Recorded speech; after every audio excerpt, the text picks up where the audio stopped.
Willkommen, bienvenue, welcome once again to another live stream. The sharper-eyed of you may notice Hamish McLay, who does star with me in a number of different propositions of a similar nature. Today we are discussing on property matters something rather dramatic, and it's a really good follow-on from Property Quorum yesterday. Navigating power, the strategies against bully boy builders, particularly the larger ones. And I know that Hamish will be connecting this topic with one we were discussing in Property Quorum. So, Hamish, well, take it away. Thank you indeed, Gareth, for that introduction. Those of you who didn't watch yesterday, it is well worth looking at to see the information which came across. But our guest speaker yesterday was himself trapped in a flat that has serious fire risk. He can't sell the flat. He can't move out. Whatever happens, he's stuck with the flat, and the flat has become seriously devalued. And he can't even insure it. No, he can't. No. Now, the reason behind it is a big builder. And one of this is the challenge, and it's not just Barratt Homes. Barratt Homes are, I can't remember what the name of the property is in, but that affects 1,000 people in 1,000 flats. And all of their properties have been devalued as a consequence of Barratt builders refusing to take the dangerous cladding away from that particular sort of building. Now, the challenge that we actually sort of saw is sort of twofold. And I do apologise to Barratts because you're not the only one, but you are a big one. But what actually sort of happens, we know, in the general order of things, those big builders are creating something of a, if you like, I don't know quite what one would call it, but in building generally, they are bullying their way through, as they've been able to do with building properties which are unsafe. They are actually managing to take business away from those people who really are the best builders. They're actually the small to medium. It's the SMEs of the building scene that those are the people that are the most practical solvers of situations and help significantly the housing market.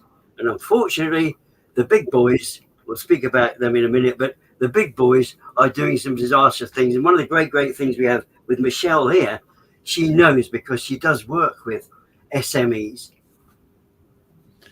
Michelle, I think I'm going to throw you straight into the ring of fire. Welcome once again. Hi. Now, Michelle Carr, I've known her for a very short while, but where her passions lie is in ensuring that the subcontractors absolutely get dealt with as they should be. A lot of them out there getting stiffed, getting wrongly accused of things they haven't done, or just being ghosted, frankly. But referring to the Grenfell-related situation we were in yesterday, that's not an unusual circumstance, is it? I believe it's all across the country we've got this. It is, and there's entire companies that have been set up and they have set themselves up or they have diversified in order to replace the cladding on numerous buildings. Now, I could talk for a very, very long time on why that's happened and when it's happened. And there's a lot about Grenfell that a lot of people aren't aware of. And I was buying my house when Grenfell first happened and when they first opened the investigation. And the first people up on the chopping block were Ryden. And Ryden, who are the people that built my house. So while it was being built, there was a panorama thing on something to do with them, and next minute our phones, mine and my husband's phones, were going crazy. Everyone's like, "Oh, you people are building your house, they're on this, you need to look out." And I was like, "Look, guys, I've been in construction my entire life. I was walking past the house on a weekly or bi-weekly basis, and I was waiting to see those fire barriers in. And ultimately, those fire barriers were in once they were in, because we have a cladded house. Once they were in, and I could see everything going, and I've got pictures of the whole of my house being built, because I could, and I knew that they were in properly. Now, there were a lot of things, and there was a lot of a mess going around and people pointing fingers. I mean, I remember Labour accusing it, blaming the Conservatives, but actually when the acts were passed and the funding was passed, it was actually the Labour government, and it was all this mishmash and everyone pointing fingers. But ultimately, there's a price to pay, and people tried to cut the price to get equality. So there's that aspect of it. So the council, the client, didn't want to pay the full price potentially to get these other things, and then whether people actually installed what they were supposed to do and changing in materials and the way things work, etc., etc. It has made everything safer. The problem is everyone does get excited when it comes to facade. So if I'm working with a company that works on facade, my insurance literally triples. Because even though I'm just advising in costs or contract or something like that, I'm not physically doing the work, all of a sudden my PI insurance goes through the roof, because as soon as you mention facades, all the insurance companies get excited. Now, whether that's because there's an actual risk or whether or not they're just using that as a way to make more money, the latter, I probably think. Everybody seems to be at it, but there's a number of things going on, but ultimately it depends on your contract and what you were expected to do in the first place, and whether you understand how to read that and understand that is the biggest thing in my aspect. I think that a lot of people aren't aware that modern buildings, I often refer to them as toy town buildings, where you know what I'm talking about. Yeah. They find an area just outside a very pleasant, sweet and gentle-natured village, and they decide to cover it with Barratt Homes, or other brands are available. And the way they do it is they throw it up, and then they stick what looks like bricks, but it's not. It's like a thin facade to it. They're brick slips. Yeah, they're called brick slips, yeah. What are they? So basically, my particular house is different. It's a timber frame, but a lot of them are a metal frame. And basically, it's a panel. There's a number of ways of doing it, but they cut the bricks into two. So you'd have each one brick. You cut one side and cut the second side off like a fascia. And then you slot it either into a panel, or you stick it to a panel, or it comes in. There's a number of ways of doing it. But so basically, what you look like is a brick building, but actually the brick is only about this sort of thick. And what's behind it is normally either a steel or timber or some form of structure behind, so it goes up much quicker. Or some people do the inner skin of the wall, because all the walls are cavity, with block work, which obviously is quicker and doesn't have to look pretty, and then they put that on the outside. There's a number of ways of doing it, but it does make housing, it's modern method of construction, it does make things go a lot quicker. A lot quicker, but do you lose anything out in either strength? No, because you end up with much better airtightness if it's done properly, and you also get better thermal properties than brick, because brick's really leaky and cold. So yes, it's quicker, it has better thermal properties, but obviously you have a cavity, so you have cavity walls in bricks. It's just with the cladding, I don't fully understand how Grenfell happened and why it happened, but there wasn't fire barriers, and now it's very, very strict that people have to install fire barriers. But the investigation to find out whether they've got fire barriers in, and the testing and everything has moved forward, because some of these, there's a brand that first brought it out called Metsec. So a lot of people will refer to it as Metsec, but it's not, it's actually SFS. But anyway, these buildings were put up really quickly, and they were great, and they made, especially blocks of flats, so much faster, and they looked good, and they were easily maintained.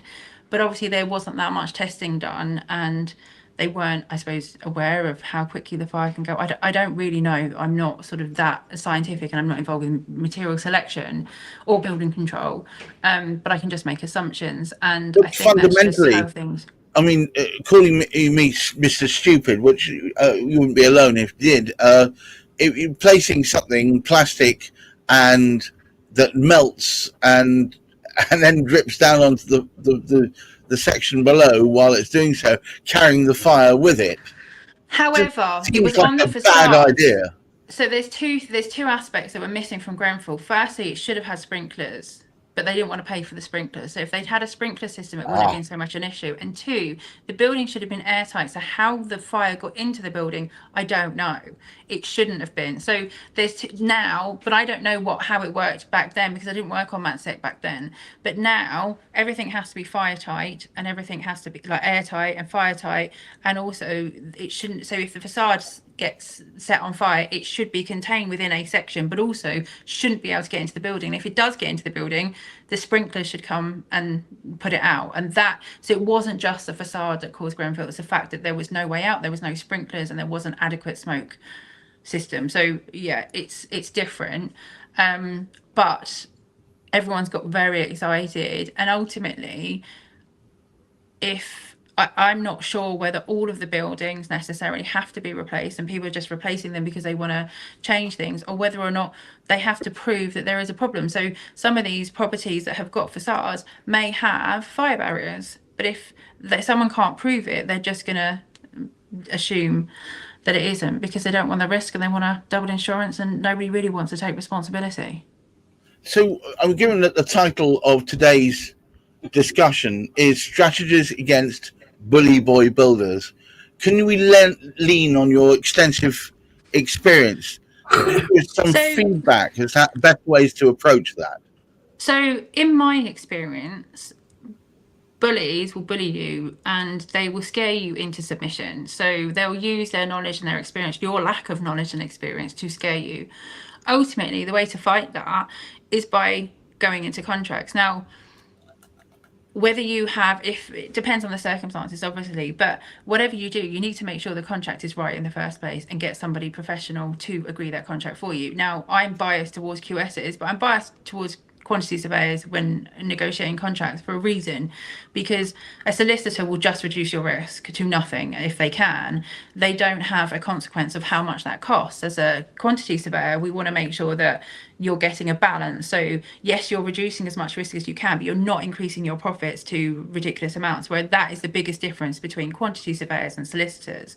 So you get someone to write and review the contract, but it's more important, if you don't get someone to review the contract, to actually get someone to explain the contract for you.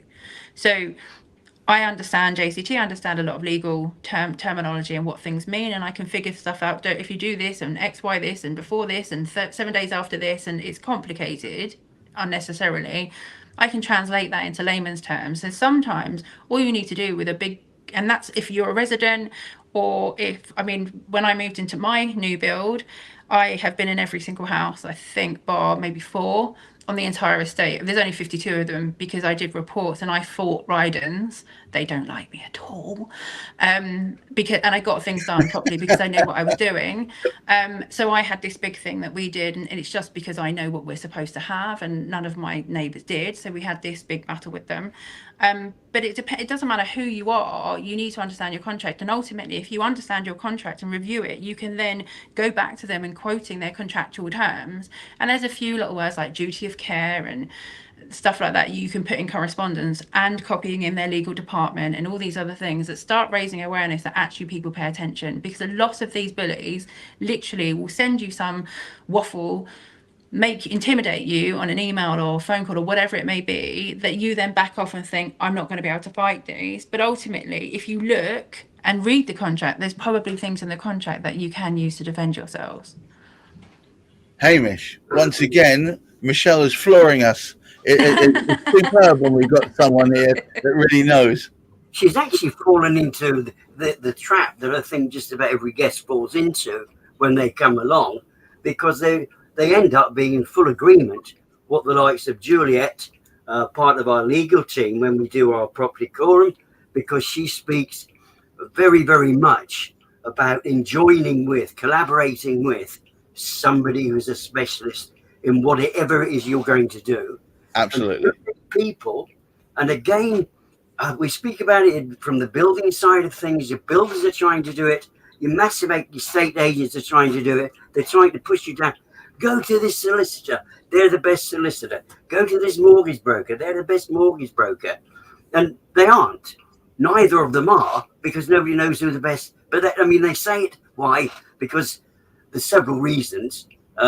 They could be good, but very rarely is it just because of that. It's because they've got a relationship with them. Of course. Get back from it. And they're not necessarily the best. And they won't necessarily work in the best interests of the buyer or the seller, for that matter. And this is the time we need to speak to the right people. And if you're actually in something like this, the building, and you're actually a subcontractor, just the exact little thing that you say to somebody like Juliet, can you sort me out? Can you just put it down in writing what they've got to do? Well, it's what Michelle was saying there was, one of the best ways to protect yourself in this scenario is go to contract. Because if it also depends what's written in the contract, of course, but theoretically at least you can hold people's feet to the fire. But otherwise, you haven't got any last words on that, Michelle, before I let Hamish wrap up.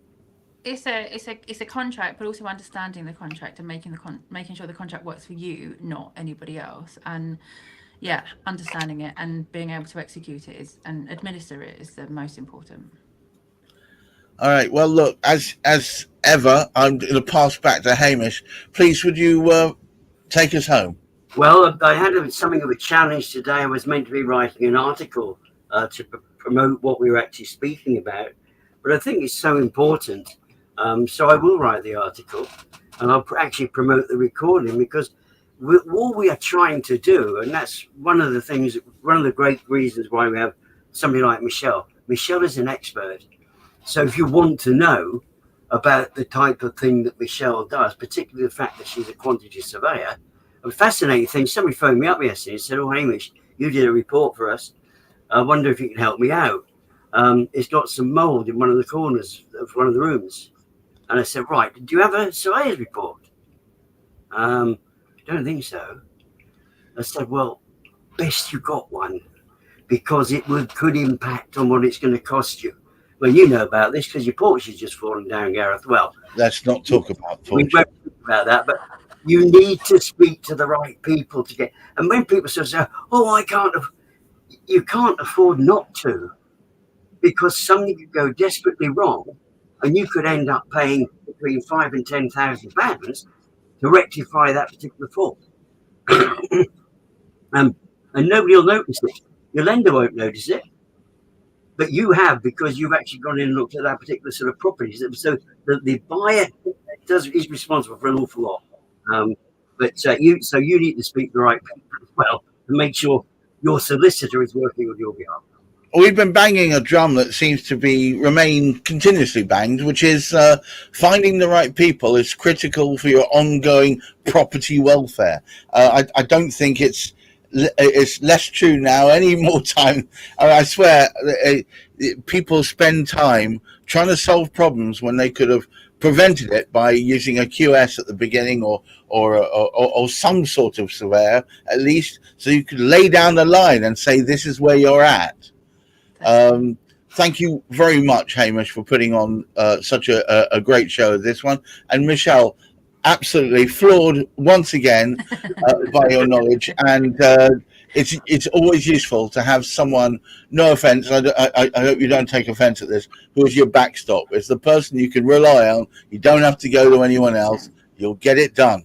So, guys, I hope you're taking notice. This is an ongoing process initiated by Hamish McLay to educate the nation on what happens when you take on the onerous project that is having a property. And we bring on people like Michelle to introduce to you so that you see there are good people out there. But until next time, keep your feet on the ground, but keep reaching for the stars. Look after that mental health, and I hope you have a lovely weekend. Goodbye all.